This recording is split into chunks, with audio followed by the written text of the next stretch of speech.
Right. So, wishing all of you a very good morning. Um, so, we have completed the first chapter in our lecture series, Introduction to Digital Business and E-Commerce. So, starting from today, we will be discussing a new chapter, Marketplace Analysis for E-Commerce. So, first of all, let's get an idea of what we are going to discuss through this chapter.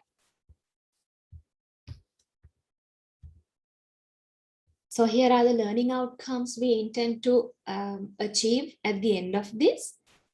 We hope to complete an online marketplace analysis to assess competitor, customer, and intermediary use of digital technologies and media as a part of strategy development.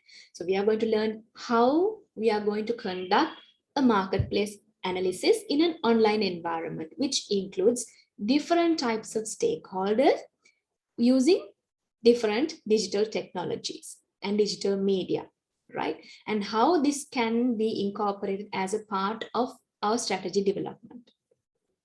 Then secondly, we hope to identify the main business and marketplace models for electronic communications and trading. Now, when it comes to trading on a digital environment, many new types of models have emerged as opposed to the traditional business models and marketplace models that were there. So we are going to gain an idea of what these types of new models that have been invented due to these new electronic communications and this digital environment in which businesses engage in with different transactions. Then thirdly, we hope to evaluate the effectiveness of business and revenue models for online businesses, particularly online startup businesses. So we are going to gain an idea of how effective these different revenue models of different businesses when it comes to the online landscape, right? When operating within a virtual environment, how effective these business and revenue models, different models that we talk about are, right? Especially when it comes to startup businesses in an online environment. Right. So, as the introduction, it says, the path to purchase is now much complex since purchase decisions are influenced by many more touch points today.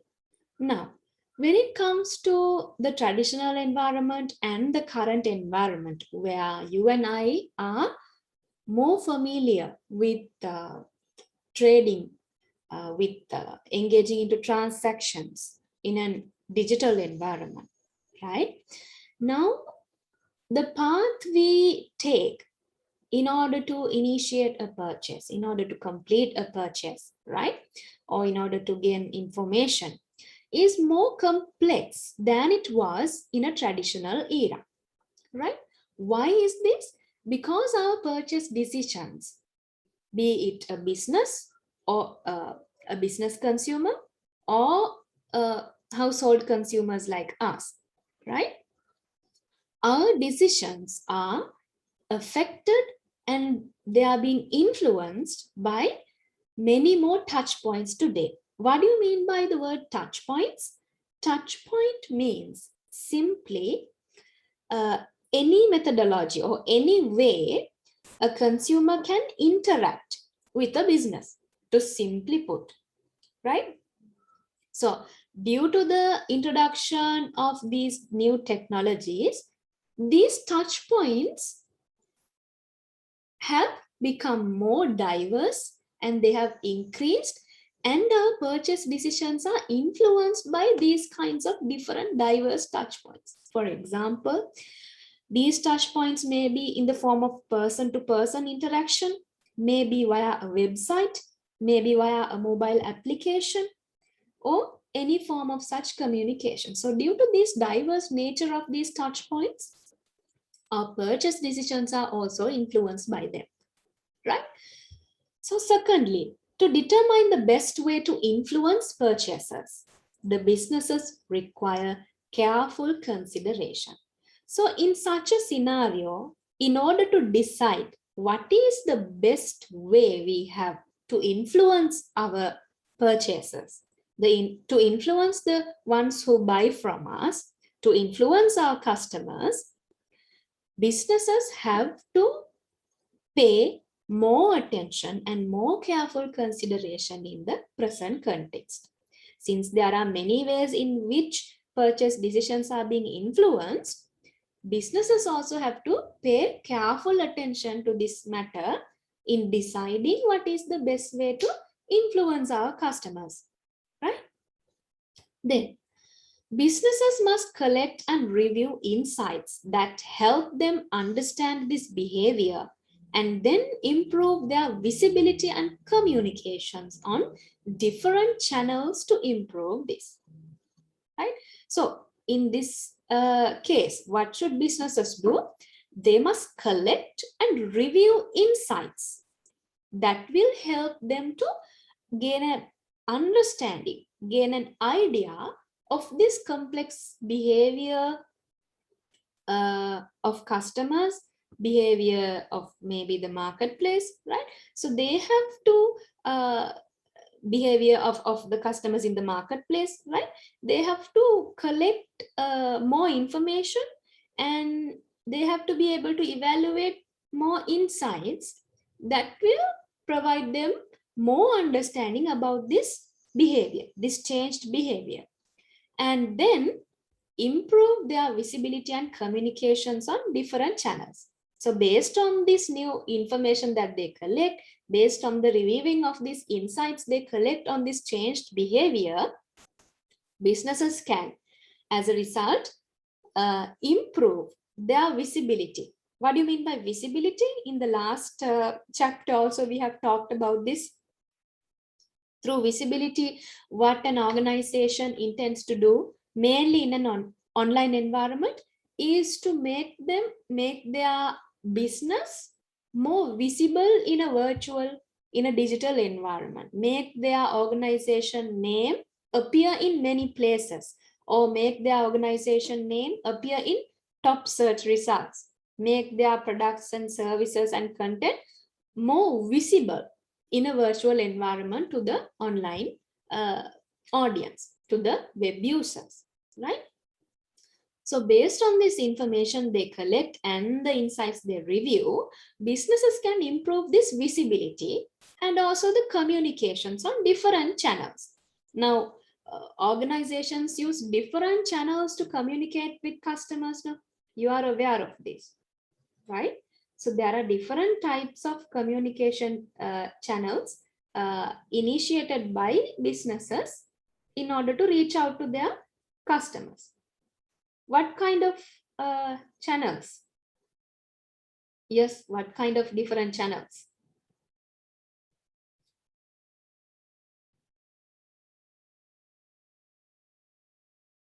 What do you think these different channels are?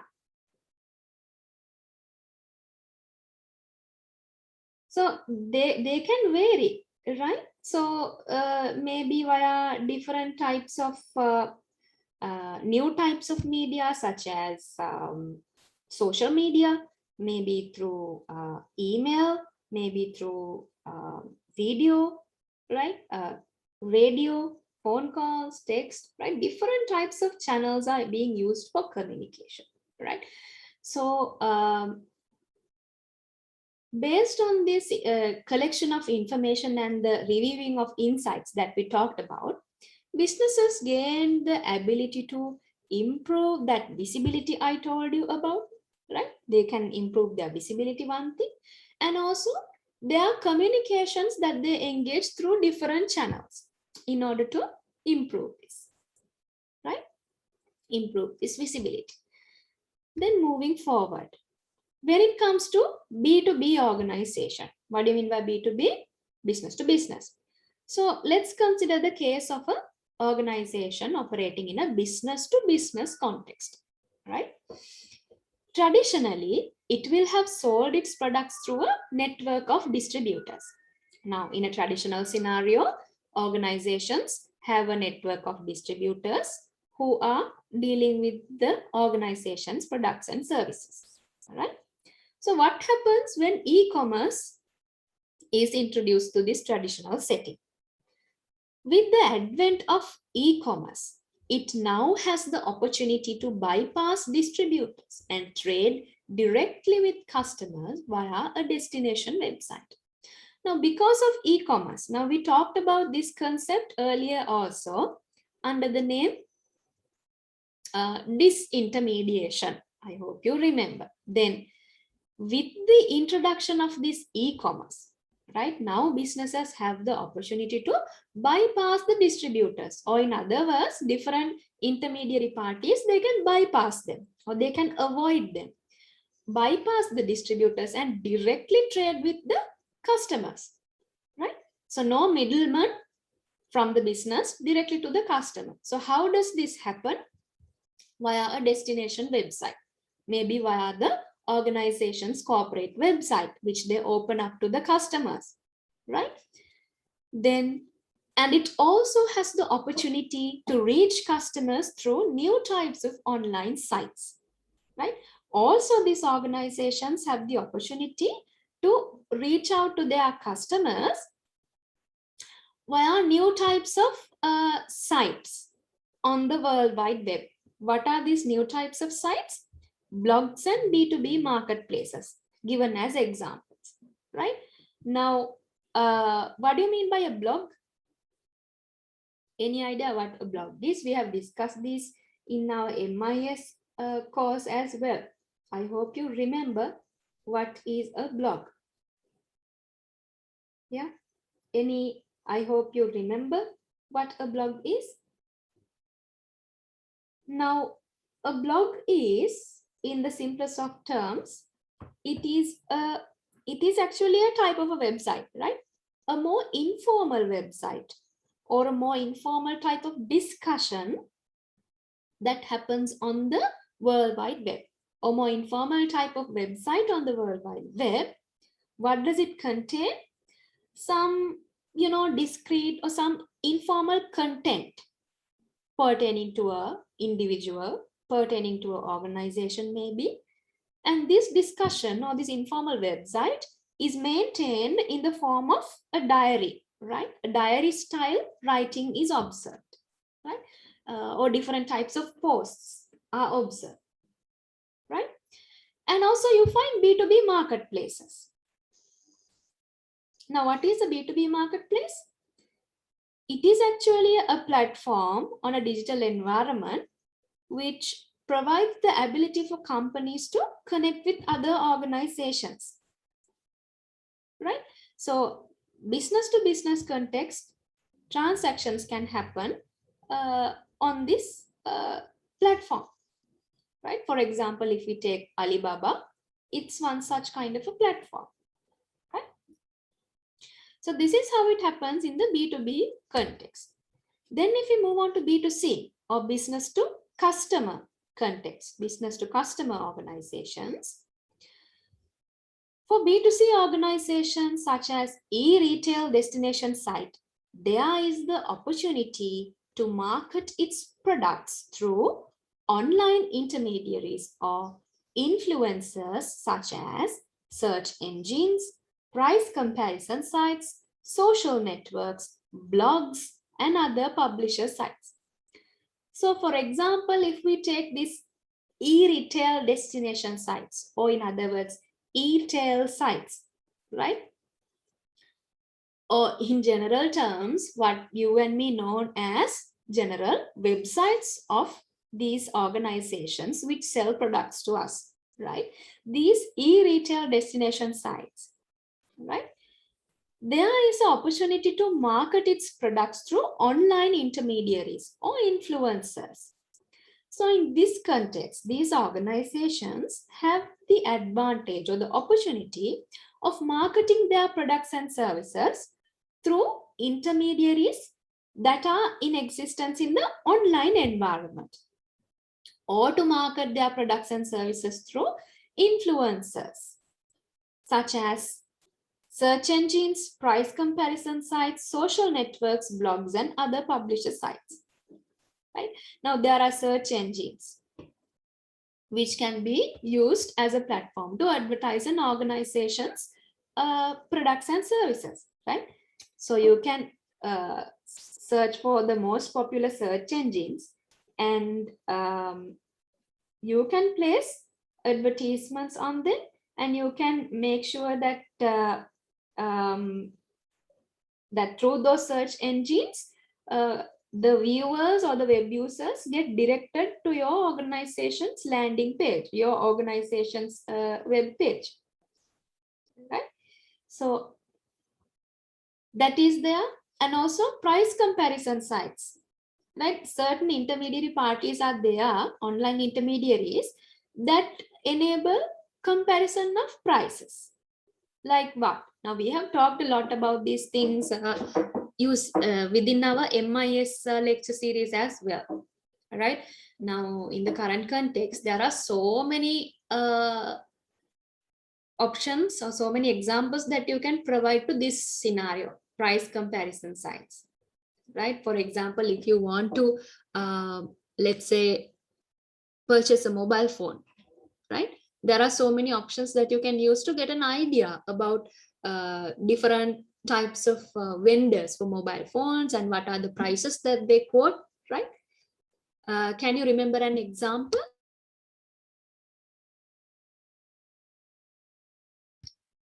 Now, for instance, look at this ideabeam.com, right? We have talked about this earlier also. Now here you can see these types of intermediaries. What they do is they help to compare between different products, their prices, and where they can be bought. Now this Samsung Galaxy is being shown, different versions are shown, iPhones are shown, right? Different brands are shown, so you can easily compare between them. You can easily compare the prices, and it shows where, in what types of stores this can be bought, right? So this is a very good example of how price comparison sites work. So here you can search what is the category you want to look for. You can select the brand, and you can select your price range, right? So yeah, this contains advertisements. So when you go inside, here you can very easily see, compare and see additional details on who is selling this, right? And maybe even some additional features in different vendors, right? And so on. So now you can see very easily how in an online environment, it is convenient for businesses to market their products and services, right? And social networks, you are very familiar with social networks, so I'm not going to reiterate on that, right? Maybe very popular platforms such as Facebook, Twitter, Instagram in the current context, even TikTok, right? Even TikTok is emerging as a very popular social network for marketing purposes, right? There are these trends that people follow, the TikTok followers.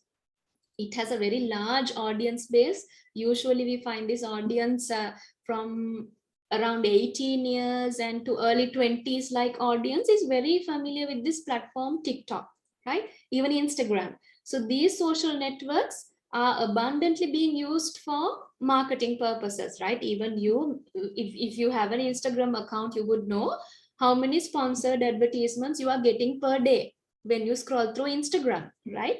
And blogs, I told you about blogs earlier, and other publisher sites are there, and influencer marketing is being excessively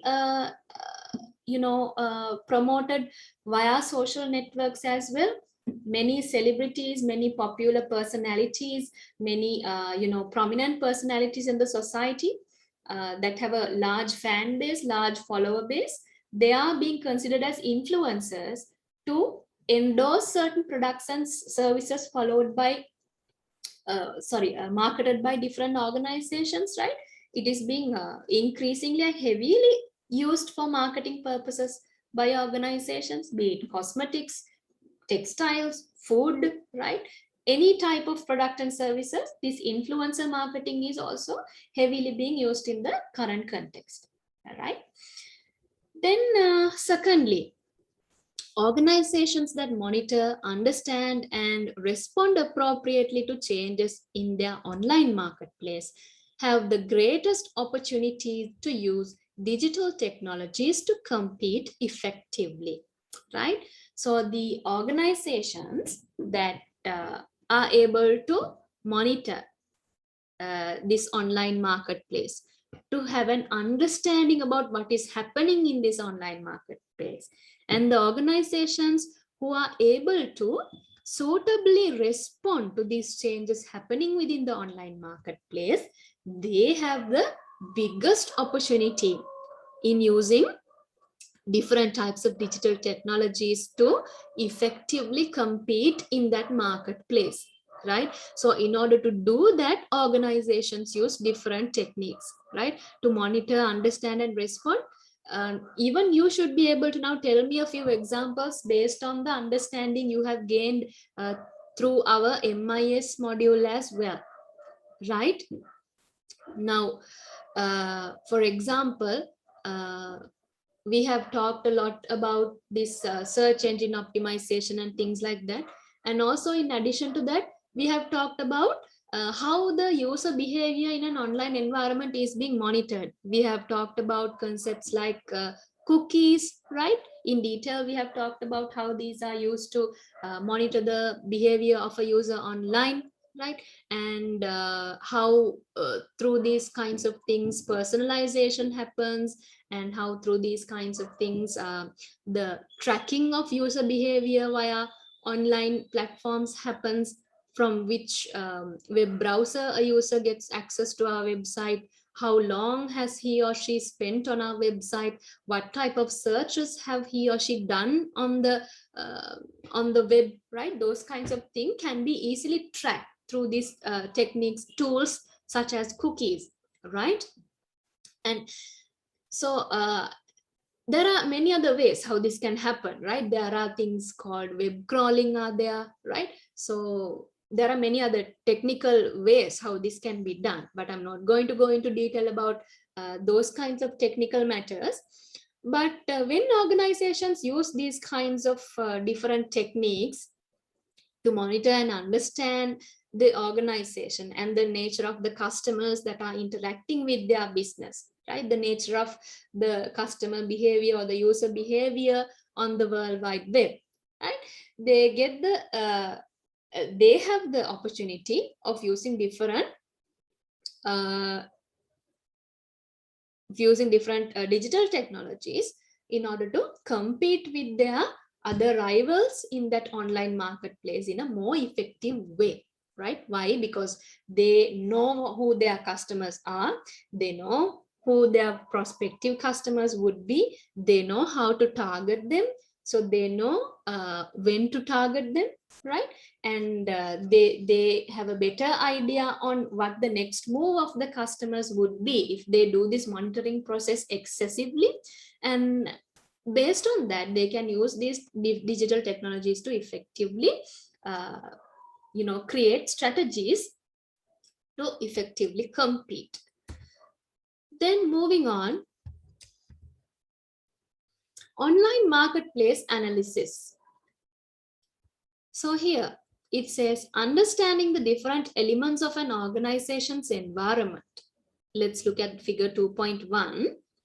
So this understanding the different elements of an organization environment is a key part of situation analysis for digital business strategy development, right? So in order to come up with a good, effective digital business strategy, right,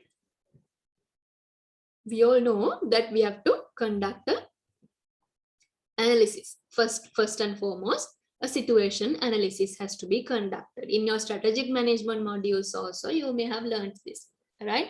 Situation analysis has to happen, first of all, to gain an idea of what kind of environment our organization is surrounded by. So let's look at figure 2.1. Here, a sample illustration is shown. to these different types of elements surrounding the organization, right?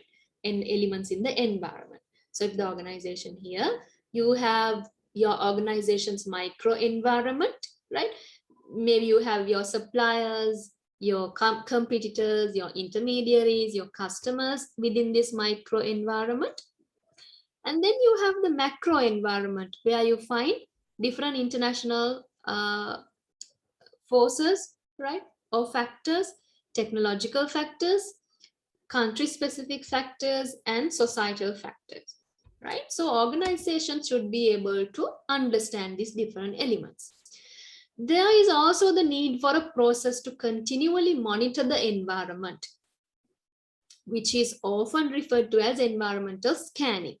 So in addition to understanding, also the organizations should be able to continuously monitor what is happening in the environment.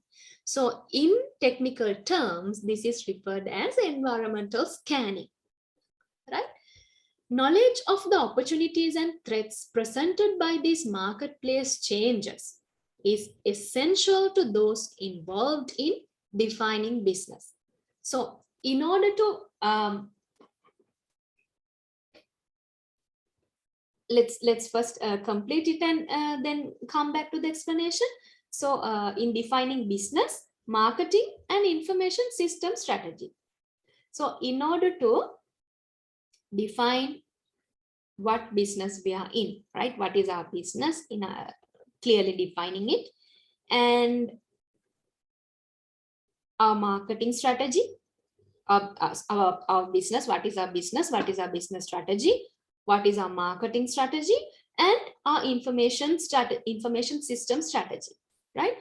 In order to define these things properly, right, organizations essentially need the knowledge of the different opportunities and threats that are present in these their external environment, right? When the external environment changes, when the organization marketplace changes, right, it creates certain opportunities, or sometimes on the other hand, threats. So organizations essentially need to have a very good idea about to which side these changes are happening. Is it to a positive side? Is it to a negative side? Right? So in order to clearly define, in order to clearly set ahead our business strategy, our marketing strategy, and our information strategy, we as an organization should have a good understanding about these changes. Now, for example, we are actually living in a real life situation where it has been very helpful for organizations, right?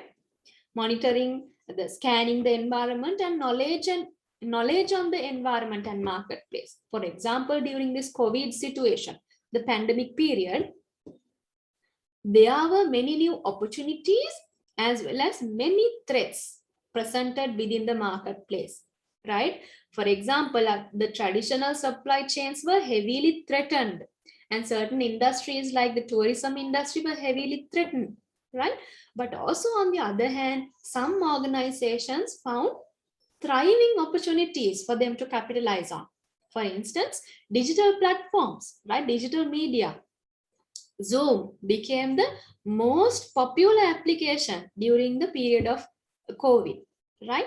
So their platforms and digital products like that became very popular among the communities, right? So you have to have a clear knowledge on what these opportunities and threats are. What will happen to our business tomorrow? What will happen to our business in a week, in a month? If this situation persists, that has to, that understanding has to be there in your business, right? If you have that knowledge only, that you would be able to define what would our business strategy be. Okay, so in response, what should our marketing strategy be? And what should our information system strategy be, right? In this chapter, we study a number of frameworks or models for analyzing the immediate marketplace of the microenvironment. So now, earlier you saw the different parties that are involved in a microenvironment, maybe our suppliers, our customers, right? Different intermediary parties. So how can an organization analyze this marketplace, the microenvironment. In order to respond to that, we are going to study several frameworks or models. Right. So if we look a little bit more into this figure, we talked about the microenvironment. So I'm not going to explain in detail about the key players that you find in a microenvironment because you're very familiar with this already. You have discussed about this in different types of courses within your degree program. So coming into the macro environment also, now here only a few elements have been listed out. For example, if your business has to be able to evaluate what are the international factors affecting my business, economic factors, legal constraints, cultural factors. For example, these economic factors heavily impacted businesses in the recent past, right? So what happened to the dollar rates? What happened to the exchange rates? What happened to the value of the rupee? It severely got depreciated and international markets fell down, right? So there were many crisis situations in popular international markets and many economies fell down, right? The status of the dollar was very risky. So as a result, it was reflected in the business environment of Sri Lanka as well, right? So there were many price hikes, right? It went up to unbearable level at one point, right? And some products, now in addition to these factors, there might be many other international factors that you as a organization have to think about, right? For example, now these trade embargoes were imposed, right? There were blockages to certain imports, and then freight charges were shooting up, right? Freight charges that organizations have to pay in order to obtain these goods and services, they were severely increased, and there were shortages of supplies. As a result, the supply chain, the supply end of the organization was severely affected, right? There were blockages in supplying certain materials at the upper stream of the supply chains of organizations, because mainly we depended on a lot of supplies coming from India, right? They were completely blocked away. So these kinds of things affected local businesses. And even if you're an organization who are trying to go global, this will equally affect you, right? Now, for example, if you are trying to set up, now forget the pandemic situation, in a general scenario, if you as a business are going to establish yourself in another country, if you are going to introduce a product or service to another country, you have to have a very good understanding about this different cultural factors in those countries, right? Now, for example, if you are going to introduce a product to India, you have to know what the culture of India is. And now, do you know McDonald's? They introduced a beef burger, right? Just a small example I'm telling you. So they introduced this to many countries, but when they came to India with it, right? When they came to India with it, they had a huge failure. Why? Because the cow is a religious symbol to Indian people, right? It is a sacred symbol of Indian people. So this product failed in that market, right? So likewise, different cultural factors you have to be aware of when you are going global, right? When you're conducting business. Then technology trends also. There are so many relentless innovations happening at the current environment, right? So with the emergence of these technologies like blockchain, the transparency of the accounting processes, the financial processes have increased, and these concepts of cryptocurrencies have emerged, right? So paperless banking is already here, right? So contactless banking is already here. Then there are many emergences on IoT, applying Internet of Things and artificial intelligence for business transactions, right? And with these innovations such as, data analytics advances, right? Advances in big data analytics, right? Once again, businesses have been able to gain access to a lot of insights and information on consumer behavior, right? So these technologies can present many opportunities for businesses, and it can also be a threat if you do not keep on reinventing in a marketplace, right? Once a technology becomes obsolete, it can sometimes pose you a threat, right? So therefore, technology trends organizations have to be aware of in order to sustain in the market, in order to remain competitive and successful. You have to have a very good idea about what are the latest innovations going on within the business landscape or within the industry that I'm operating in. As a result, what are the innovations that I have to introduce, or I have to introduce to provide better customer satisfaction, to have better partnerships with my suppliers, right? To achieve competitive advantage ultimately. Then there might be country specific factors, economic factors, legal constraints, cultural factors. So if you're operating in an international environment, you have to essentially have an idea about what sort of economy is there in the country that you are going to enter into, for example. What are the legal constraints that may affect my business, right?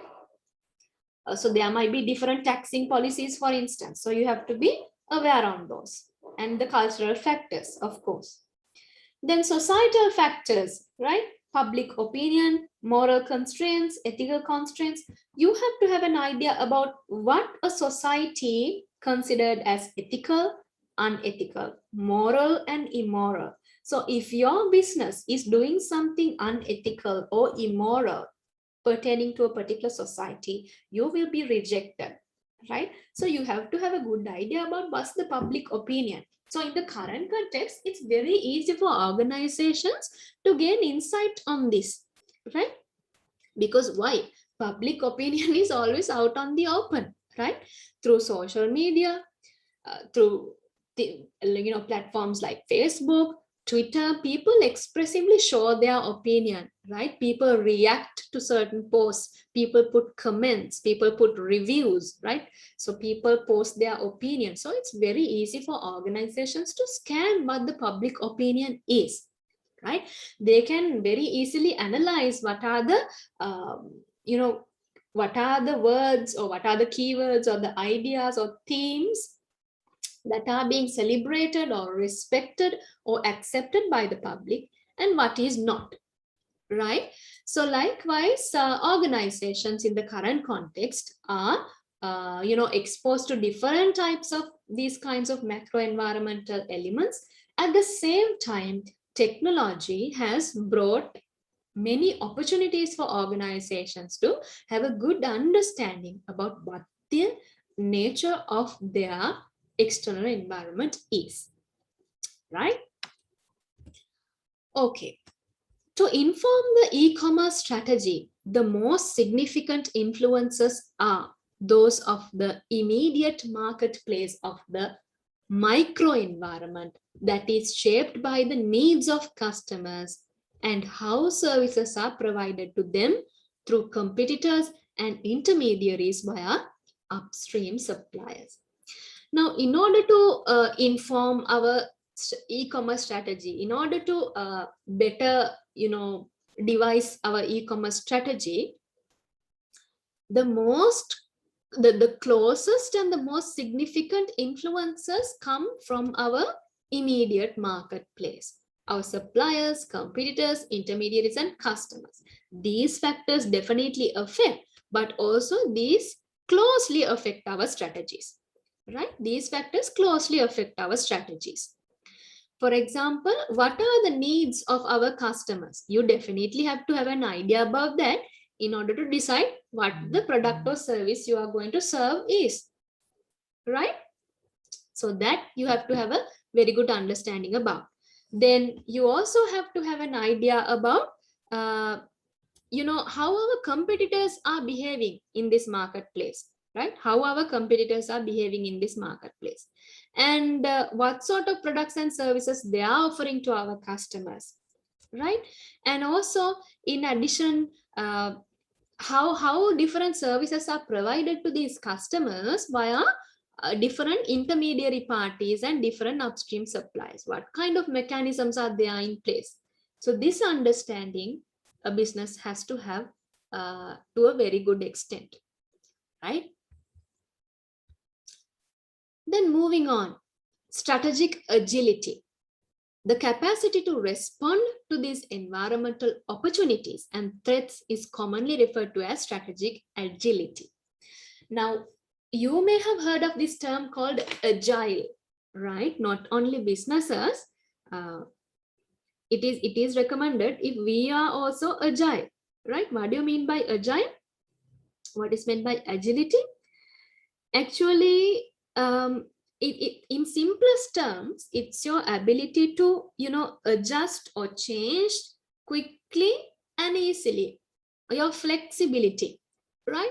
So when it comes to a business organization, their capacity to respond to different opportunities presented by the environment